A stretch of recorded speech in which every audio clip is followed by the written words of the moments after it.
All right, world, I'm back with another Wentworth Where Are They Now video. And in today's video, I'm going to be talking about Joan the Freak Ferguson. Where is she now? Well, first of all, we know that she escaped the bombing in Wentworth and she's out there somewhere, hiding and lurking in the night.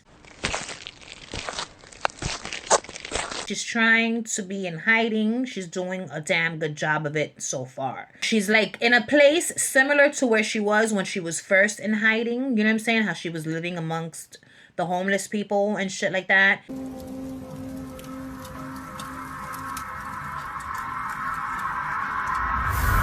And then she ended up finding that little area where she was living in that I want to call it a shack, but it wasn't a shack. It was like an abandoned garage of some sort. I don't fucking know what that shit was. It looked like a garage, like a series of garages, and she was in one of them. This time around, Joan Ferguson is renting a house, a tiny house. You ever seen like those tiny houses? So in Australia, somewhere in my mind, there is like a section where they have all these tiny houses for like low income people or people that were once homeless and are now living in these houses. She's not just walking around with her face. How can she? It's been all over the news. But she's like wearing some type of like a face mask, right? Where all you can see is her eyes. She's always got a mask on. She's always got surgical gloves on to hide her burns, because that's one identifying factor of her is her burned hands, right? All right, boom. So she keeps those covered with gloves, which is a added bonus because we know she's hates germs, okay? The bitch is fucking germaphobe.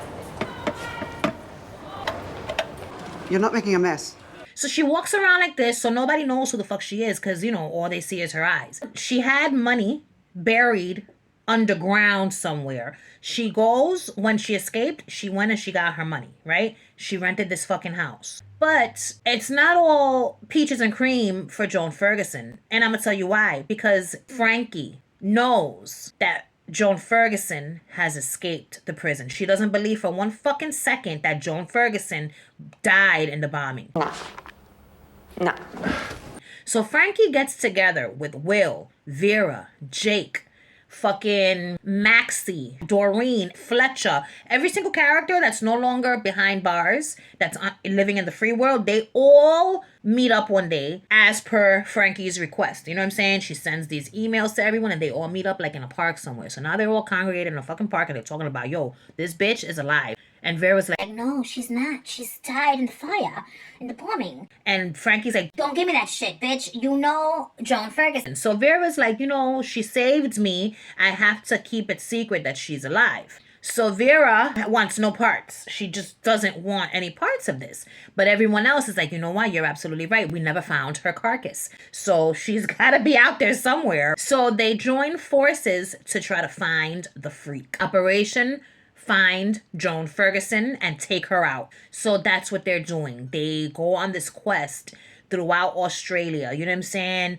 They look at a map and they're like, okay, here, here, here, here. They break up into groups. Everyone goes to their designated area to try to find clues to, you know, prove that Joan is alive so they could find her and wring her fucking neck once and for all. Fiction. Next. So in the midst of all of this, Vera doesn't want any parts, like I said, but she's still trying to find Joan so that she could warn Joan that the others are coming. And so wouldn't this be like the ultimate Wentworth spinoff? They could call it Finding the Freak, and it'll be this, exactly what I'm saying. All the characters joining forces to try to find the freak. That's where I think Joan Ferguson is now. In hiding for her own reasons. She has no idea that anyone's coming for her. So what ends up happening? One day, she is sitting on a park bench, okay, watching the children and wishing that she could have married and reproduced her damn self, right? And so she's sad about it, but she feels like someone's watching her. And when she looks, boom, what does she see? A familiar face from the past. It's Fletcher. Fletcher sees her. He sees her, but he's not sure if that's her. You know what I'm saying? Because like I said, all he can see is her eyes. Even though sometimes just the eyeballs is enough for you to be able to identify someone. But in this case, it's just not. So because it's in my world, and in my world, I have to make this hard or else there is no video. Okay? So boom, he sees her and he's not certain. And so he's like, could be, but probably not. You know, she's not going to be sitting out in a park out in the open. He doesn't think that it's her, but it is. So instead of him following her, Joan follows him. So she follows him, and where does he end up? He ends up with the other person in his group, which is Jake Stewart. An unlikely pair, Jake and Fletcher. So Joan sees Fletcher and Jake meeting up, and she's like, oh, hell no. So she's hiding behind a tree or a bush or a shrub. She's hiding behind some foliage while the two of them are talking, and she hears what they're saying. And they're basically saying, he's telling her, I think I saw her in the thing, blah, blah, blah. And Jake is like, oh, we're going to find her, don't worry. And then when we do find her, we're going to offer her head. And so Joan is like, oh, these motherfuckers are trying to hunt me down. They must not know about me.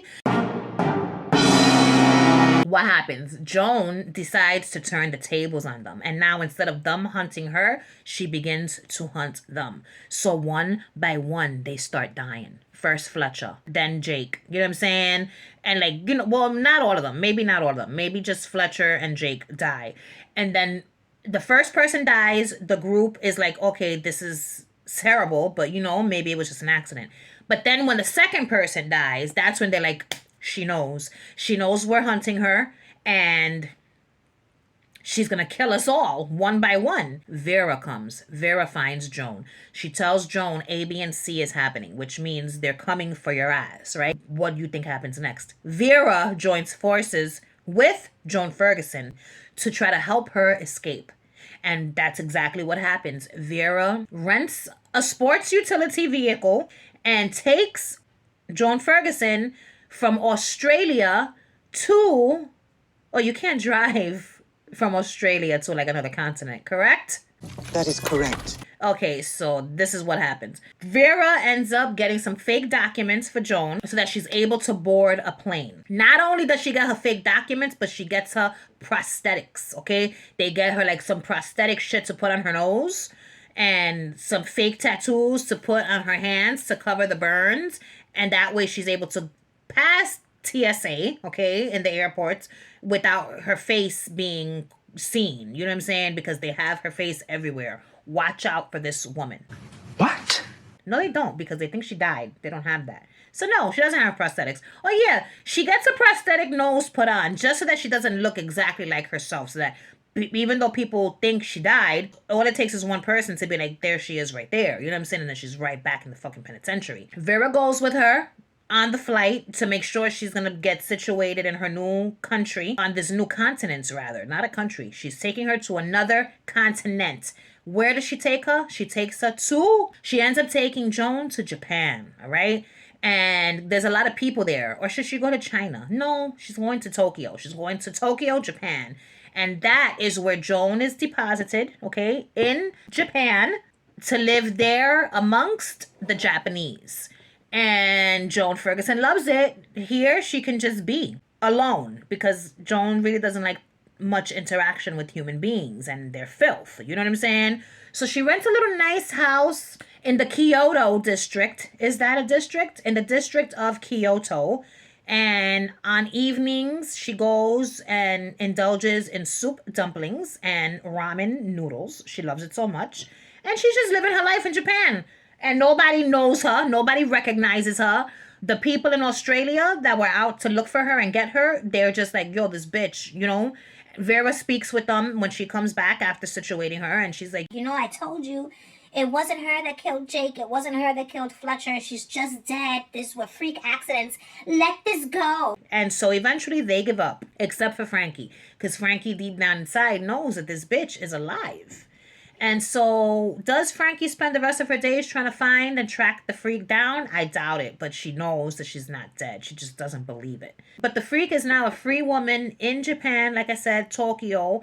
She's loving it. She fucking goes shopping, you know, she loves the fucking Labubus and the Monchichis and all the purse pals, you know what I'm saying? She's got a purse. And they're all dangling from there, going to the secondhand designer stores and buying all this fucking shit, designer shit. You know, she's just very happy. You know what ends up happening? On one of her solo dates, she meets a woman and falls in love. Oh my goodness. And one day the woman, you know, by mistake comes across, you know, some shit about Australia and Wentworth. There's like a news article about them reopening Wentworth once and for all, and she reads about what happened in Wentworth, okay? All the fucking drama, all the tragedy. She reads about Joan the Freak Ferguson and then realizes, oh my God, she's alive and I'm dating her, okay? And she goes to confront Joan Ferguson, and Joan Ferguson is forced to, want to take a guess what she does next? You guessed it, she snaps her one true love's neck. She had no choice. Well, that's simply not true. And this is when Joan Ferguson realizes love is not in the cards for me, and I have to stay alone, eating my ramen, collecting my monchichis, and that's it. You know what I'm saying? That's it. She goes off to live her life, but she's never happy. She's never fulfilled.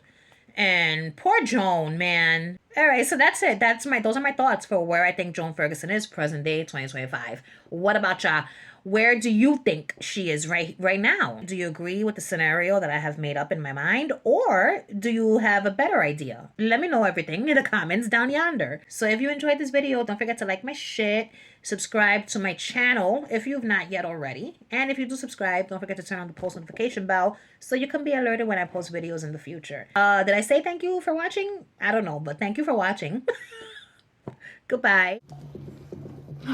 Don't come inside me. Somebody's been a naughty nurse.